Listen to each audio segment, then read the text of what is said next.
Bismillahirrahmanirrahim.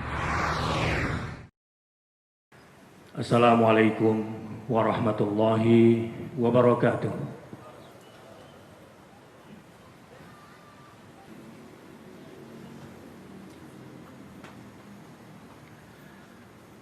Innal hamdalillah nahmaduhu wa nasta'inuhu wa nastaghfiruh wa na'udzu billahi min shururi anfusina wa min sayyiati a'malina. May yahdihillahu fala mudilla lahu wa may yudlilhu fala hadiya lahu. Asyhadu an la ilaha illallah wa asyhadu anna Muhammadar Rasulullah. Allahumma salli ala Muhammadin wa alihi wa sahbihi ajma'in wa ba'd. Ya ayyuhalladzina amanu taqullaha haqqa tuqatih wa la tamutunna illa wa antum muslimun. Sidang Jumat rahimakumullah. Tema khutbah Jumat pada hari ini adalah idealisme politik Islam. Penting sekali untuk disampaikan tentang fikih siasah syar'iyah kepada umat Islam atau aturan-aturan tentang berpolitik secara syariat kepada umat Islam saat ini untuk disampaikan karena pertama, seperti yang baru saja kita lihat gonjang-ganjing seputar penyuapan Ketua Mahkamah Konstitusi yang dilakukan oleh juga orang-orang Islam yang ingin berkuasa atau nafsu ingin berkuasa.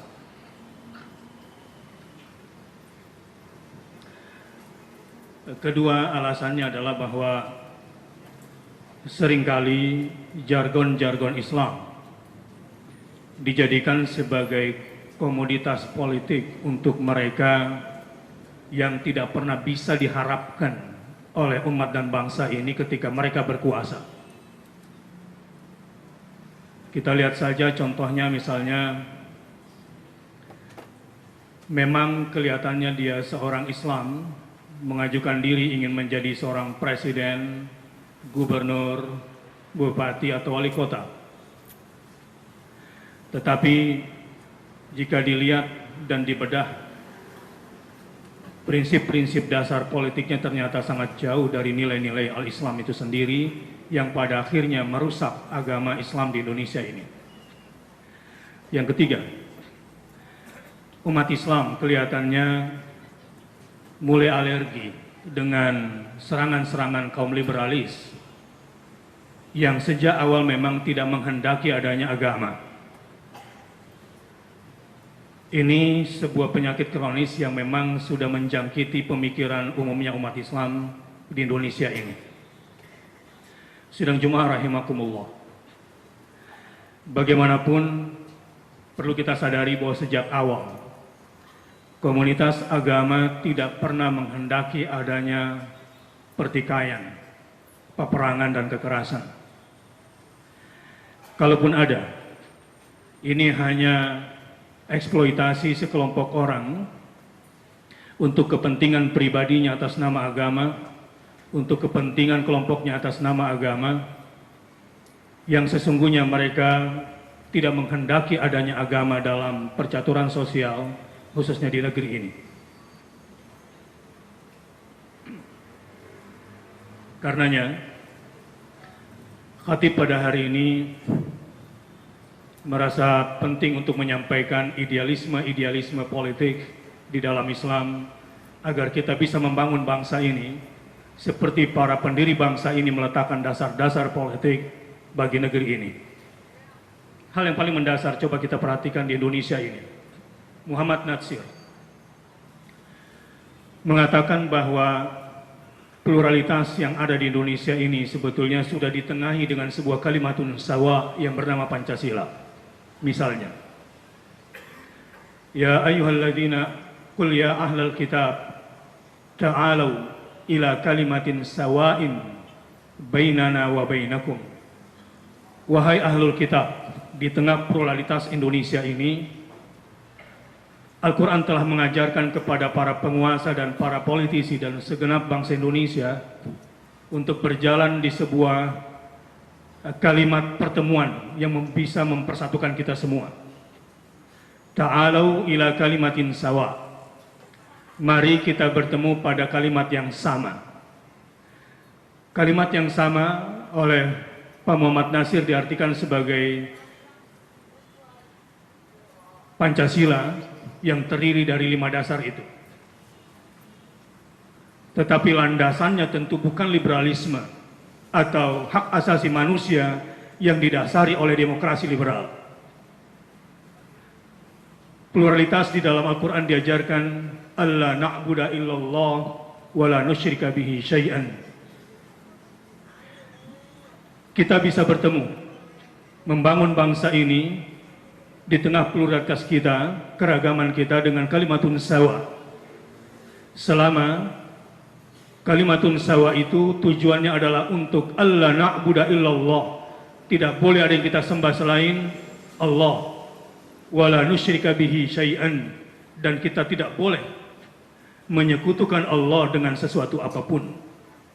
Tapi disayang di negeri ini. Sila kedua yang bernama kemanusiaan. Sila ketiga tentang persatuan. Sila keempat tentang kerakyatan. Dan sila kelima tentang keadilan telah copot dari akar ketuhanan yang Maha Esa. Budaya permisif, membenarkan dan menghalalkan segala cara, telah terlihat di bangsa ini, sehingga sekali lagi saya tidak ingin pesimis, tapi ingin membangkitkan semangat di tengah ketiadaan pemimpin yang bermoral di bangsa ini, yang belum dibeli oleh harta dan tahta, yang belum dikendalikan oleh orang ketiga di negeri ini. Saudara-saudara sidang Jumat rahimakumullah, silakan Anda mencalonkan diri, silakan jejaki karir yang paling tinggi.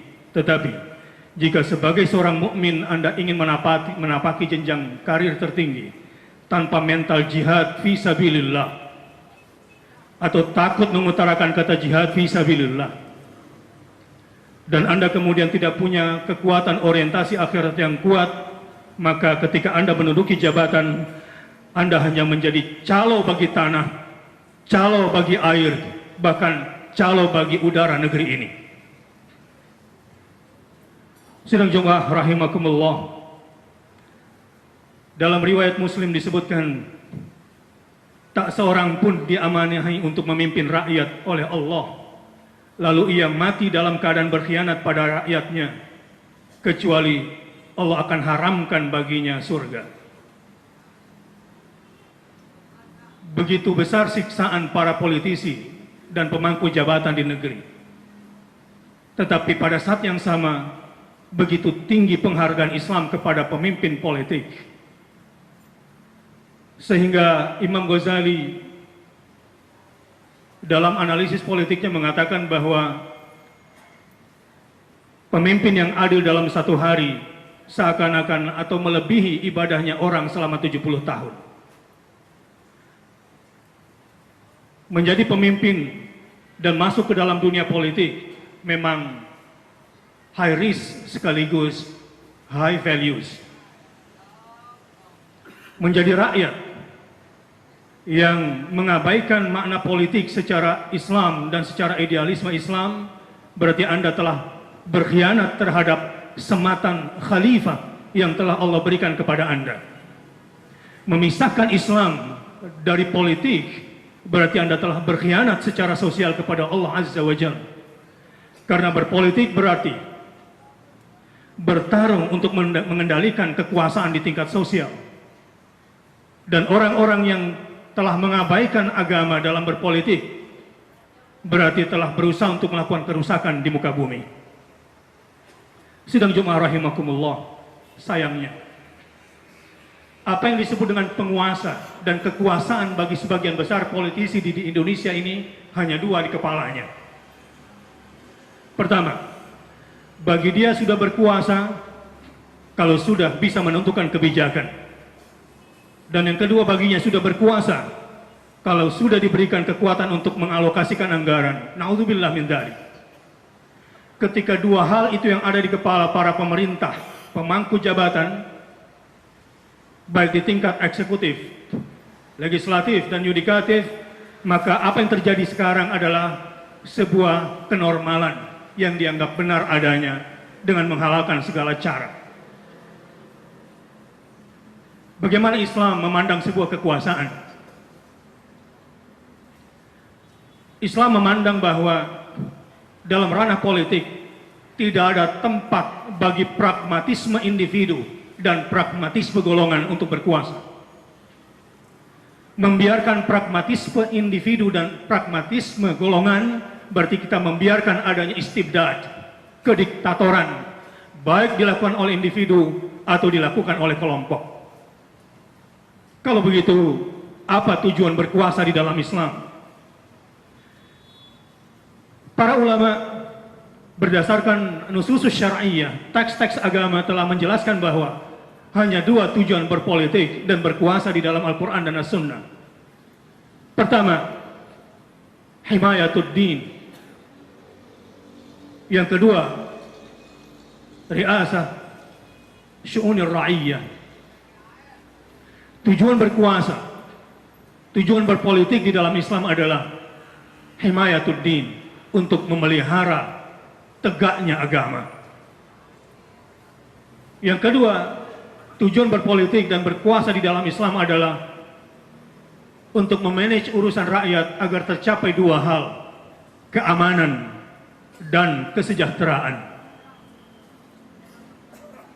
Karenanya, partai Islam atau kelompok Muslim yang gagal dalam perjuangannya kemudian mengatakan karena membawa nama agama sebetulnya hanya karena kebodohan dan ketidakpercayaan dirinya saja kepada agamanya. Dan ini bisa berbahaya. Dia bisa menjadi munafik berkedok agama, tetapi kemudian dalam kehidupan berpolitiknya menjauhkan agama dari politiknya. Dan orang seperti ini lebih berbahaya daripada orang kafir. Sidang Jum'ah rahimakumullah, betapa mulianya berpolitik di dalam Islam, sehingga Al-Quran menjelaskan, a'udzubillahi minasyaitonir rajim, ya ayyuhalladzina amanu ati'ullaha wa ati'ur rasula wa ulil amri minkum fa in tanaza'tum fi syai'in farudduhu ilallahi war rasuli. Di dalam ayat ini ingin saya garis bawahi bahwa menyerahkan ketaatan kepada pemimpin politik dari salah satu pendapat tentunya kepada ulil amr. Menyerahkan ketaatan setelah Allah, Rasulnya kepada pemimpin politik, ini karena Islam. Karena Islam begitu tinggi menghargai kepemimpinan secara politik. Tetapi akibatnya, dosanya juga sangat besar siksaannya di hadapan Allah Azza wa Jalla. Memberikan amanat ketaatan kepada pemimpin ulil amr secara politik, lalu dikhianati, mengkhianati akad-akad politik terhadap rakyat, tidak menegakkan agama, dan tidak memberikan rasa aman dan kesejahteraan kepada rakyat, maka dia akan menjadi politik besar pengkhianatannya di hadapan Allah dan Rasulnya, dan tentunya juga di hadapan orang-orang yang beriman. Sidang Jum'ah rahimakumullah, ada satu tawaran yang ingin saya sampaikan kepada bangsa ini dalam melihat kultur politik Indonesia. Ikhwanul Muslimin di Mesir baru mengorbankan 6.000 nyawa lebih untuk tegaknya sebuah syariah. Dan mereka mengatakan, kami sudah siapkan 1 juta nyawa lagi demi tegaknya syariah yang kami perjuangkan. Tapi pada akhirnya Hanya dalam satu malam, kekuatan konspirasi dunia bisa menumbangkan kekuasaan Mursi. Tidak usah bicara Indonesia. Bagaimana nasib para politisi Muslim? Dan kita lihat di Indonesia, tidak sampai 5% uang rakyat bisa dikendalikan oleh ekonomi syariah. Melihat kondisi ini, saya tidak mengajak kita untuk kemudian keluar dari nilai-nilai agama, tetapi kita harus memahami secara realitas apa yang telah terjadi di bangsa ini. Saudara-saudara sidang Jumat rahimakumullah, secara idealisme saya ingin katakan begini, bahwa Umar mengatakan, nahnu qaumun a'azzana Allahu bil Islam, fa idza bataghayna al-'izzata bi ghairihi adzallana Allah. Kami adalah kaum yang sudah dimuliakan Allah dengan Islam. Jika kami mencari kemuliaan selain Islam, maka kami akan dihinakan oleh Allah Subhanahu wa taala. Ini sebuah perkataan adalah perkataan yang dilontarkan oleh sang pemimpin 2/3 dunia yang telah memiliki track record dengan Islam sebagai rahmah lil alamin, telah berhasil memimpin 2/3 dunia. Tapi kalau kita lihat telusuri dasarnya apa? Kekuatan apa gerangan yang mendasari itu semua? Di Sumatera Barat kemarin saya membuat sebuah video kecil. Kenapa masyarakat Sumatera Barat di ranah Minang itu pernah melahirkan ulama-ulama sekaligus pejuang. Mereka bukan hanya berpegang kepada komitmen adat yang luar biasa, adat basandi syara, syara basandi kitabullah. Tapi jargon adat basandi syara, syara basandi kitabullah tidak akan bisa bangkit tanpa didukung oleh infrastruktur yang kuat. Budaya kepemimpinan ala nagari yang berpegang kepada dasar-dasar syariat. Surau yang dijadikan sebagai sentral kegiatan bahkan pusat bermain anak. Para pemangku adat, tokoh-tokoh adat yang berfungsi sebagai pelaku kontrol sosial dan kontrol moral atas nama adat. Ini adalah infrastruktur yang sekarang telah hilang, digerus oleh materialisme di ranah Minang. Di Aceh, atas nama syariat Islam, lesbianisme, homoseksual, remaja-remaja hamil di luar nikah, menjadi budaya permisif yang kita semua harus bertanggung jawab atas ini semua. Maksud saya begini, bagaimana Rasulullah dan para sahabat, bagaimana siddiqun dan syuhada membangun negerinya, bagaimana orang-orang soleh harus bersikap. Jelas sekali. Innallaha yarfa'u bihadzal kitabi aqwaman wa yadha'u bihi akharin. Sesungguhnya Allah hanya akan mengangkat derajat satu bangsa dengan Al-Quran ini dan akan merendahkan bangsa yang lain seiring ketika mereka merendahkan Al-Quran. Sidang Jumat, kalau kita bicara Al-Quran sebagai dasar untuk bangkitnya sebuah peradaban di sebuah bangsa, katakanlah Indonesia, maka saya beritahu datanya. Orang Indonesia yang bisa baca Quran tanpa tajwid, hanya mengenal huruf dan bisa menyambung, cuma 22% saja. Dan itu berarti belum paham. Orang Indonesia yang punya mushaf, dan saya tidak tahu apakah pernah dibaca, maksimal hanya 15%.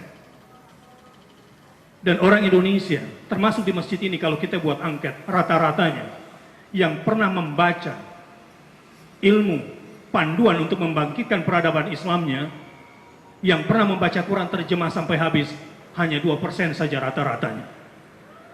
Artinya bahwa potensi untuk bangkit dari sisi keilmuan, pengetahuan tentang peradaban masih begitu lemah. Maka ilmu dan ilmu. Yang kedua, yang disebut dengan ilmu adalah Alkitab was Sunnah. Subhanak la ilma lana illa ma 'allamtana innaka antal alimul hakim. Ini yang harus kita mulai. Dan itu dasarnya kenapa Rasulullah dan para sahabat, meskipun Persia saat itu maju seperti Amerika sekarang, meskipun Romawi saat itu maju seperti Eropa sekarang, tapi Rasulullah dan ibu-ibu para sahabat tidak menyekolahkan anak-anak mereka ke Persia dan ke Romawi, karena harus mereka miliki dulu dasar pembangunan peradaban. Mereka harus menguasai Al-Quran dan menjadikan Al-Quran sebagai dasar tata nilai. Bagi orang Minang jika ingin membangun kembali adat basandi syarak basandi kitabullah, tidak ada jalan kecuali selesaikan dulu Al-Quran dan As-Sunnah, setiap hari satu ayat dan satu hadis. Yang kedua, kekuatan hanya bisa dibangun lewat membangun sholat jamaah di masjid. Karena dengan itu Allah akan tolong persatuan kita bersama. Bukan dari partai mulainya, bukan dari ormas mulainya, tetapi membangun komitmen untuk membangun hubungan kepada Allah Subhanahu wa taala. Karena yang namanya berkuasa istikhlaf, diberikan kekuasaan memang harus direbut, tapi bukan perjuangan yang membuat kamu bisa berkuasa. Wa'adallahu alladzina amanu minkum. Allah hanya memberikan janji kepada orang-orang yang beriman, wa amil salihat, dan beramal salih. Mudah-mudahan Indonesia bisa menjadi teladan bagi Islam di seluruh dunia dengan kekuatan peradaban yang dibangkitkan lewat kesadaran yang benar, ketuhanan yang Maha Esa. Saya ingin tutup khutbah saya dengan sebuah kesimpulan dari sila keempat di Pancasila. Saya ingin bertanya kepada hadirin dan sidang Jumat rahimakumullah. Siapa di antara Anda yang bisa membedakan makna kata hikmat dan kebijaksanaan dalam sila keempat? Kerakyatan yang dipimpin oleh hikmat, kebijaksanaan dalam permusyawaratan dan perwakilan. Ini makna kepemimpinan yang sejati yang telah diletakkan oleh pemimpin bangsa ini. Kerakyatan di Indonesia hanya boleh dipimpin oleh siapa? Oleh orang yang berilmu, yang ilmunya tidak hanya di permukaan, tapi ilmunya bisa menghubungkan kepada hikmah di balik ilmu itu. Bukan sekedar doktor dan profesor, bukan sekedar berpengalaman, tetapi dia punya kesadaran dengan tauhid dan syukurnya. Yu'til hikmata may yasha wa may yu'tal hikmah faqad utiya khairan katsiran. Negeri ini gagal mendefinisikan pemimpin secara hikmat, gagal mendapatkan pemimpin yang memiliki kebijaksanaan jika gagal menafsirkan kata hikmat berdasarkan nilai-nilai Al-Quran dan As-Sunnah itu. Anda tahu siapa yang memimpin bangsa ini? Dan suara siapa yang didengar oleh bangsa ini? 3 saja kriterianya. 1, populer. 2, punya konstituen. 3, banyak duitnya. Dialah yang memimpin negeri ini dan suara dia yang didengar di negeri ini. Ini ciri-ciri kehancuran dan keruntuhan sosial Islam, karena sosial Islam hanya bisa terbangun dengan infrastruktur al-ulama'u warathatul anbiya. Orang-orang yang berilmu, merekalah para pewaris kekuasaan para nabi. Sidang Jumat rahimakumullah, mudah-mudahan ini bisa membimbing sedikitnya pencerahan kepada kita agar kita tidak meninggalkan sisi politik yang kita sandingkan dengan nilai-nilai agama. Barakallahu li wa lakum fil Qur'anil Karim wa nafa'ani wa iyyakum bima fihi minal ayat wa dzikril hakim wa taqabbala minni wa minkum tilawatahu innahu huwal ghafurur rahim.